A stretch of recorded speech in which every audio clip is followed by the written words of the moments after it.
Армысыздар, 13 қарашада өткен Қазақстан Республикасы Мәжілісінің пленарлық отырысында заңнама және сот құқықтық реформа комитетінің мүшесі Қанат Мусин премьер-министр Асқар Маминнің атына депутаттық сауал жолдады.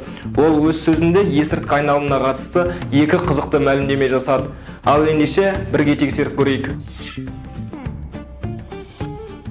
Наибольшее среднегодовое количество героина в период с 13 по 17 год в странах среди стран СНГ изъято в нашей стране. Біз Біріккен ұлттар ұйымының есірткі және қылмыс жөніндегі басқармасының деректеріне сүйене отырып, мынадай кестені жасап шығардық. Бұл проблема бойынша тмд елдері арасындағы көшбасшы Ресей екенін байқаймыз. Ал екінші орындағы Қазақстанның көрсеткіштері олардан едәуір аз.